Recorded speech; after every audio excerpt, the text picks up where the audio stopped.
Stand.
At the sacred scholarly surroundings of Sera J. Monastic Institute, here in Bailkuppe, state of Karnataka, a vibrant center of Buddhist wisdom, learning and cultural heritage. I extend my heartfelt greetings to all of you as we gather here for two truly historic and inspiring occasions. One, the 90th birth year of His Holiness, the 14th Dalai Lama, a global icon of peace, compassion and wisdom.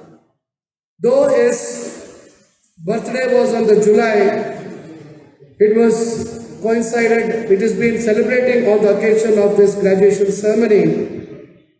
The second one is the first graduation ceremony of BA Honours program affiliated with the University of Mysore and hosted by Sera J. Monastic Institute. I also acknowledge the presence of the Vice Chancellor of the Mysore University, who is responsible for affiliating this Sera J. Institute under the Mysore University. This occasion is not only academic but also deeply symbolic, reflecting the beautiful union of tradition, modernity, of spiritual wisdom and formal education, all nurtured on the soil of Karnataka.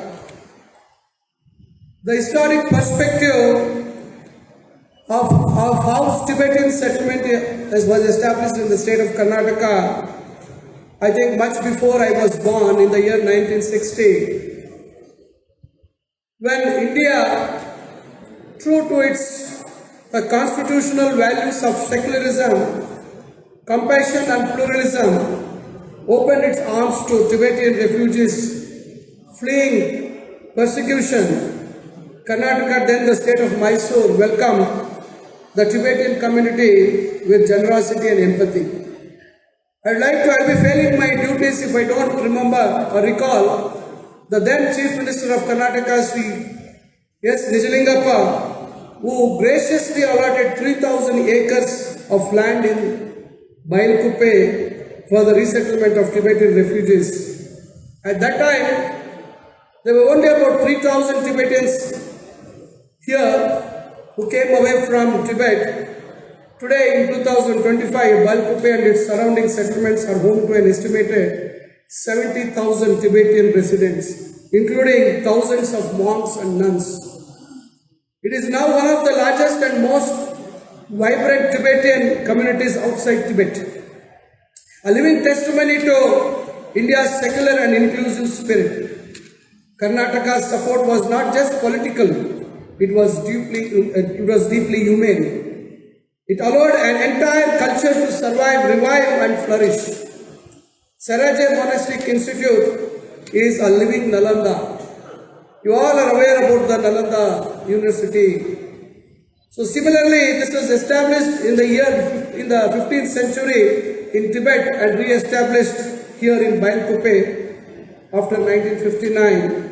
Saraje Monastic Institute stands as one of the world's premier centers of Buddhist philosophical education.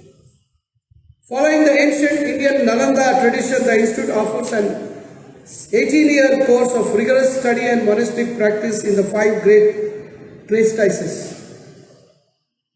Prajna Paramita, the perfection of wisdom. Madhyamika, the middle path.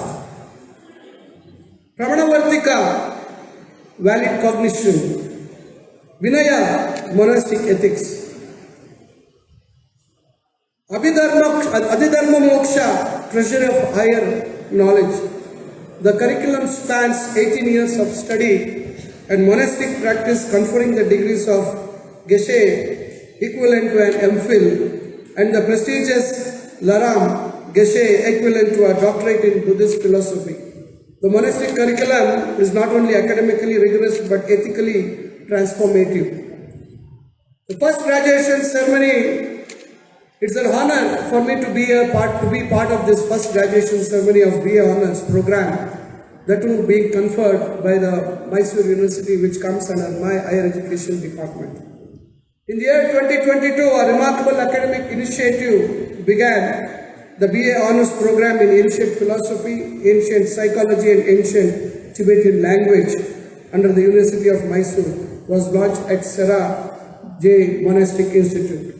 Today, we celebrate the first graduating cohort, 2022 to 25, 37 monk scholars who have completed this 3-year honors program. Their achievement is a moment of immense pride, not only for them and their teachers, but also for the academic institutions and the state of Karnataka. The program marks our new academic chapter where traditional Buddhist scholarships gains formal university recognition. As you know, a formal university recognition by the University Grant Commission is going to take you to any part of the country, or even you can travel abroad and pursue your higher education in case you wish to. This also reflects Karnataka's progressive vision, one where knowledge systems from all traditions can coexist and be celebrated in mainstream education. To all the graduates, I extend my warmest congratulations. You represent the confluence of ancient wisdom and modern education. You carry with you the values of introspection, ethical leadership, and intellectual clarity, qualities our society deeply needs. I would like to again dwell upon the 90th birth year of His Holiness the 14th Dalai Lama. This year we also celebrate the 90th year of His Holiness Dalai Lama, a moral leader whose teachings have uplifted the lives of millions across the globe. His Holiness is not only the spiritual leader of Tibet and a Nobel Peace Laureate, but in January 2024, he was also recognized as the universal supreme leader of Buddhist world by the Asian Buddhist Conference for Peace.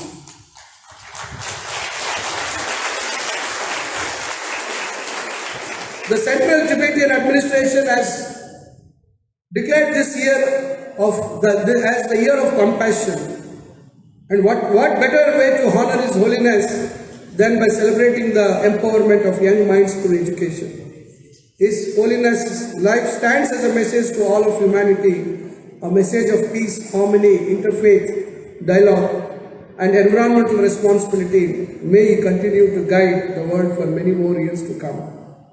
I would like to dwell upon the Indian secularism and Karnataka's role in cultural integration. India's secularism is not just about the peaceful coexistence of religions, it is about active respect and support for diverse cultures, languages and traditions. The success of the Tibetan community in Karnataka, especially in Bailkuppe, is a shining example of what compassionate secularism can achieve. Here in Karnataka, we have not just hosted the Tibetan community, we have learned from them, worked with them and celebrated their culture as part of our own. The higher education in Karnataka is a vision of inclusion and value-based learning. As a Minister for Higher Education, I reaffirm our government's commitment to an education system that is inclusive, reaching every community, including those in monastic, rural and tribal areas. Flexible, allowing traditional systems to integrate with modern academic structures. Value-based, ensuring that education builds not just minds but also character and conscience. Let this be an honors program at Siraj serve as a model for how ancient knowledge traditions can find their rightful place within modern universities, not just as electives but as core components of a well-rounded education. As we honor His Holiness the Dalai Lama and celebrate this historic graduation ceremony, let us carry forward these messages that education must be rooted in compassion. The diversity is India's strength, and that true wisdom comes from blending tradition with progress. Let us continue to build a Karnataka and an India where every form of knowledge is respected, every learner, regardless of background, is empowered to grow. Congratulations to all the graduates. And I would like to recall, whenever I used to travel to Coorg, passing by this road, I always used to feel that when would I be entering this holy campus of Bailkuppe, because I always used to keep watching, seeing monks riding on the bikes going to those shops on the main road there. So now when I've come inside, I see there's a different world here, a world by itself. I think the amazing journey of 65 years of journey in Bailkuppe has really transformed the whole ecosystem here. And today you are all made a new beginning of a right path towards a graduation program, which is just started with one program. I think you need to add many more programs in the days to come. I think Mysore University is more than happy to support you to affiliate your other programs. I think all the people who have sacrificed, who are all sacrificed their pleasurely worldly life to be monks and to dedicate themselves to His Holiness and the Buddhist principles and ideology. I think I wish you all the best. Long live the spirit of compassion. And I thank all those people who are responsible, especially the speaker who have come all the way from, I think, Dharmashala. I think they have come, and all the dignitaries, all the MPs, member of parliaments who have come all the way, and all the respectful, venerable Sangha members who are here. It's really a great honor for me to be a part of this occasion, great occasion. I would request you to kindly permit me to leave early. I got a delegation from Asian Development Bank. I need to talk to them and to be back in Bangalore by 4 o'clock. I seek your permission to leave early. I would have loved to be here. I would have loved to go around this place and see what is happening around here. But still, it's a great honor for me to be here. I thank you all once again. Jai Hind, Jai Karnataka. Thank you, Delegate.